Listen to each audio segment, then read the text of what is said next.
Let me take you back to the beginning. We tied the knot when I was 25 and she was 23. It was after dating for 4 years. But before that, there was an incident. When she went to visit her friend in CA, her friend introduced her to a guy she'd never met before. Long story short, she was cheating on me with that guy for the entire 2 weeks. As a result, we called it quits for about a year. Fast forward a bit. We reconnected and eventually we got married. But during our marriage, she transformed into a completely different person. She stopped giving me love and affection, and when I expressed my frustration, she would reject me. It would make me angry, and I would say mean things to her, reminding her of what she had done in the past because I knew it would hurt her. Now let's get back to Labor Day weekend in 2021. My then wife was in Texas for Air Force training, and we living in Ohio at the time. She would call me and the kids, who were 7 and 3 at the time, every day and stay on the phone for a while, talking about anything and everything. But all of a sudden, the calls became shorter and shorter until one day she missed a call completely. When I confronted her about it, she claimed she was studying for tests. But when it happened again and she was utterly wasted and drunk on the phone, I got angry and hung up on her. The next day, she told me she needed space, making me out to be the bad guy here. We barely talked for 2 weeks after that. We had 2 kids now, but our marriage had become more of a platonic relationship, with little to no love or affection from her. I would try to kiss her, but it felt forced and empty.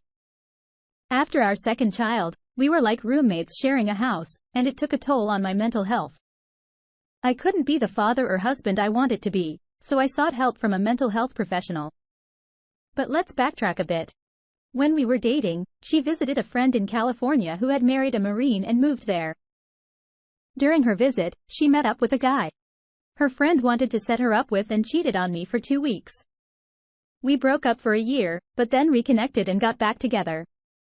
Our marriage was rocky to say the least, with her denying me closeness. When I would express my frustration, I would lash out and say hurtful things, so after our argument, when we weren't talking, I knew something had to change. I blamed myself for our lack of spark and the effect it had on my mental health.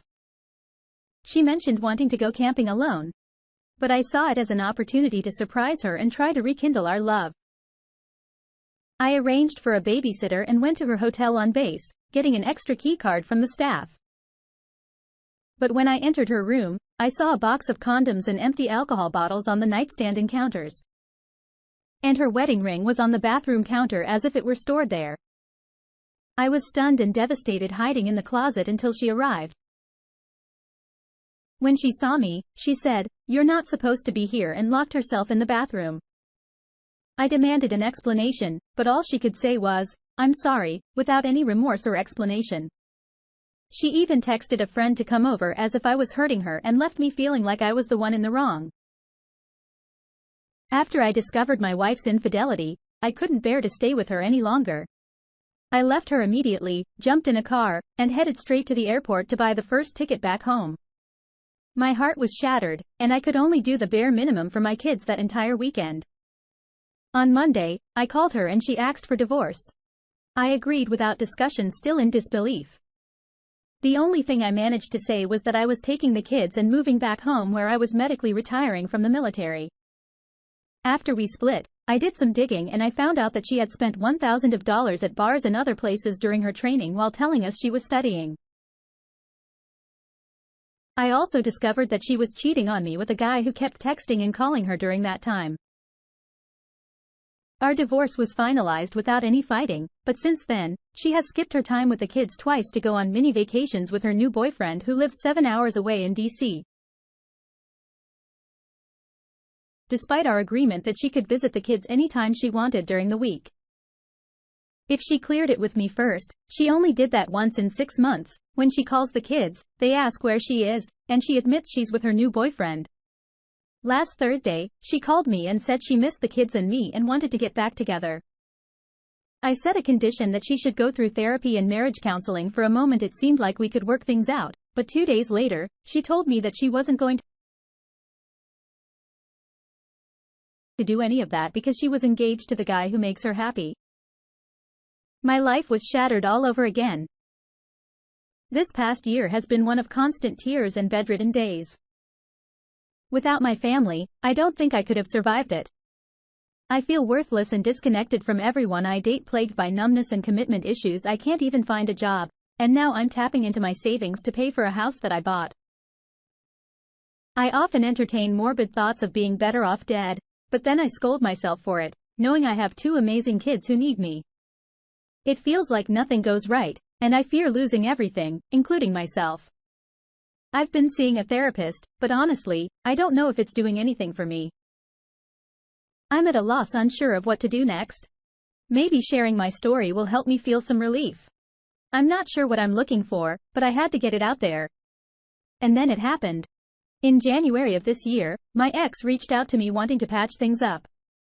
Apparently, she had broken up with the other guy. She called the kids and apologized for not being there for them and for spending all her free time with the other guy. She even told them we were getting back together without even asking me first.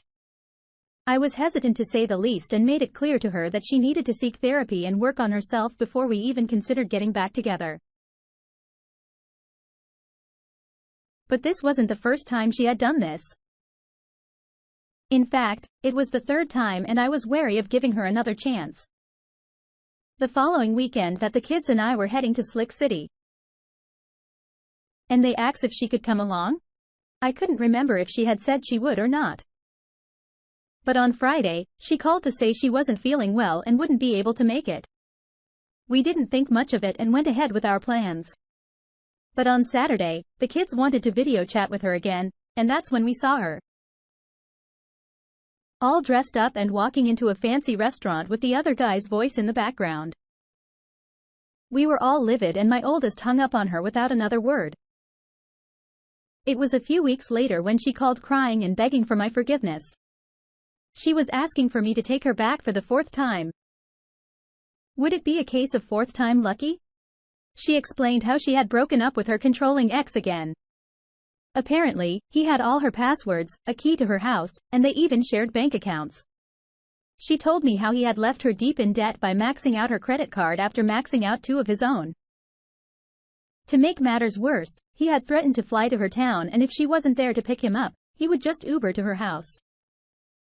I immediately advised her to change her locks and stay with a friend for a while.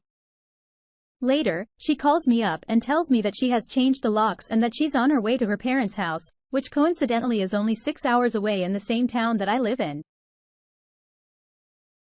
She asks me if she can have lunch with me the following day. And like a fool, I agree. She ends up having dinner with me and the kids, and I let her stay the night, though we didn't do anything inappropriate. I felt like things were going great. We were laughing and joking like we used to. And for a while, it felt like we were a happy family once again. She left on Sunday, but then she drove back on Wednesday for a weekend. That time, things were different. She seemed distant and aloof, and her communication wasn't as sweet as it had been the previous weekend. She barely spoke and kept asking me if I thought we could do this. I was getting frustrated because I could see that she was pulling away. I told her that if we were going to make this work, we would need to go through a long road of counseling and therapy. I looked at her and told her that we needed to take a break from spending overnights together and showing the kids that we were together, fooling them into thinking that everything was just peachy. She seemed to understand, or so I thought, but then she ghosted me all day Friday. And when she finally called, she was in tears, saying that she didn't want to work things out. That's when I asked her if she was going back to the other guy. Suddenly, her tears vanished and she was filled with anger, ranting about how much better he was than me in every way and that she never wanted to see or speak to me again. It was such a bizarre and swift change in behavior when I asked a simple question. The word she chose and the way she lashed out was strange too. A few days later, my son came home with a new phone from her, and I noticed that she had a new phone number. It looked like she was now on the other guy's phone plan. I can't shake the feeling that there's something on the phone that he's using to control her. I keep asking myself, why do I keep putting myself and my kids through this? I've been seeing my therapist, and I thought I was making progress, but somehow I got sucked back into the drama. Then a few weeks later, I see my next-door neighbor on a dating app, and I jokingly swipe right. And to my surprise, we match. Story 2. The whole thing began when she told me last minute about a friend's birthday bash, and requested that I give her a lift to town, which I did without any hesitation. She returned home around 2 a.m. and claimed it was a wild night out. However, it wasn't until the following weekend when I was using her computer to print a document she needed that I stumbled upon some odd search history. I wasn't snooping, but once I saw multiple searches for the morning after pill, I couldn't just ignore it. As soon as I saw those searches, my blood ran cold. What could she need the morning after pill for? So I did what any concerned partner would do. I dug deeper into her search history, and there it was, plain as day, a hotel booking for the same night she went out with her friends. My mind was racing with possibilities, but I tried to stay calm and give her the benefit of the doubt. When I confronted her, she denied everything and insisted it was just a night out with the girls. But when I mentioned the hotel in the morning after pill, her story started to unravel. She finally admitted that she had a one-night stand with a colleague from work. Although she claimed it was just a fling, I couldn't help but wonder if there was more to it than she was letting on. So then we got talking. It all started in 2022, which wasn't exactly our year. Don't get me wrong. It had some good moments, but we were constantly under pressure with work and parenting. We had our own issues and could meet each other's needs during this time. She started researching ADHD, and I had a hard time grasping what that meant. Fast forward to the start of 2023 and we decided to shake things up. We introduced some mutual kinks into our relationship, and let me tell you, January and most of February were amazing. We rekindled our bed life, which was non-existent in 2022, but things have started to slip back to where they were. The pressures of life are making it hard for me to keep up with the kinky aspects of our relationship that we both enjoyed. Nonetheless, I was still hopeful as things seemed to be improving overall. But then the night before she booked the hotel, we had a row over something fairly trivial. I still can't believe how that tiny thing had such a big impact. We were already under a lot of stress with work and kids constantly demanding our attention. Maybe it was the straw that broke the camel's back, which brings us back to the one-night stand. I asked her why she did it. She looked down and fidgeted with her hands. Finally, she explained it as a dopamine rush. The high that she experienced in January, where we were both exploring our mutual kinks and meeting each other's emotional needs, was so intense that she couldn't cope with the low that followed. Whereas I had seen the last few weeks as a temporary setback, she saw it as if I was rejecting her. It all started when a male work colleague began flirting with her, and she found herself unable to resist his advances. She admitted that she was seeking to maintain the dopamine high that she had experienced in January and ended up having a one-night stand with him. While she recognized that this was no excuse for her actions, she was remorseful and apologized for her infidelity. We have since had discussions about the future of our marriage and whether we can move past this betrayal. I have been wondering if her ADHD might have played a role in her decision-making and impulsivity, and would appreciate any advice on this matter. A week had passed since I uncovered my wife's infidelity, but there was still one thing that didn't add up. I suspected that she was lying about who her affair partner was. When I questioned her, she claimed it was a work colleague, someone I had never heard of who we'll call AP1. She swore that she had no feelings for him and that she had cut off all contact. However, something about her story didn't sit right with me.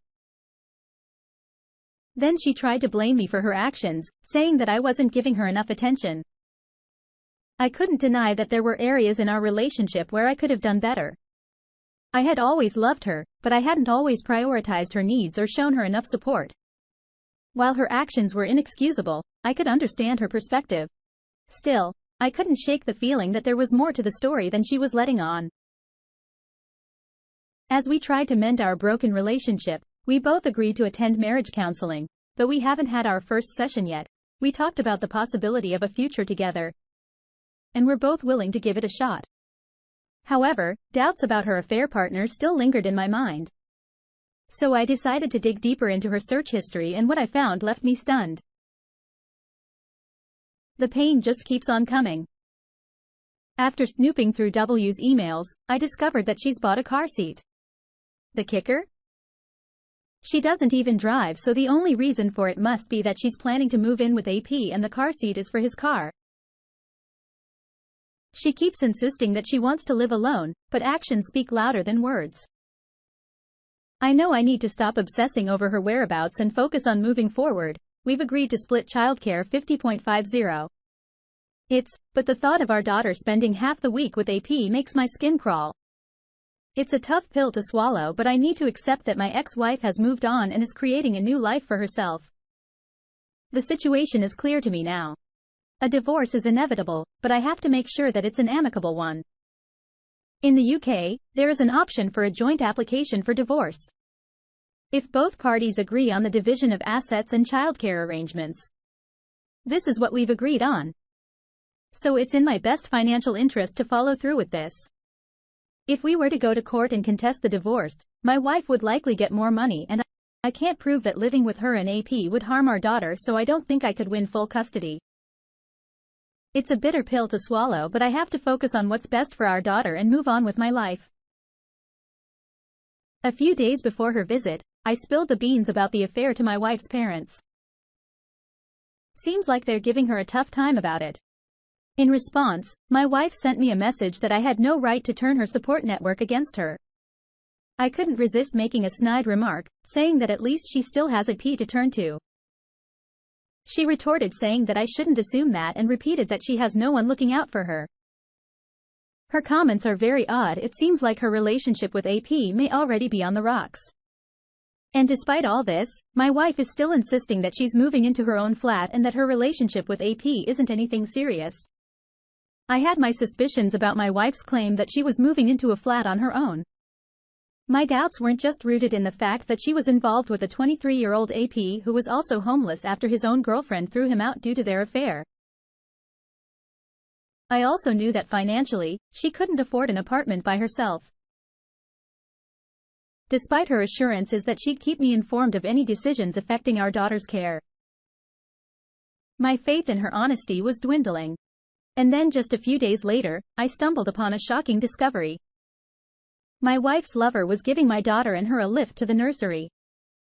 I was outraged that she hadn't told me, but I had the evidence to back up my claims. This only reinforced my growing belief that I couldn't trust her, even in matters related to our daughter. I couldn't believe my eyes when I hacked into her email account and found out that my wife had rented an apartment with AP. As I dug deeper, I came across a copy of the tenancy agreement which confirmed that the lease was in both their names. I had no choice but to keep this information to myself for now, as it would serve as a powerful piece of evidence during the divorce proceedings. After all, how could a mother who lies about her daughter's living arrangements be trusted to make sound decisions about her upbringing?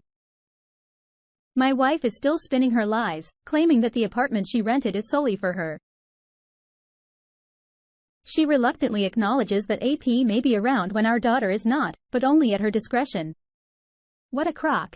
She must still think I'm a gullible fool?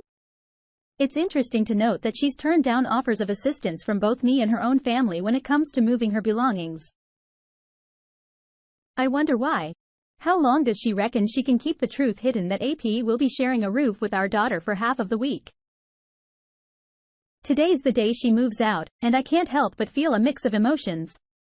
It's hard to believe that only 6 weeks ago we were seemingly happy and in love. Now everything has changed.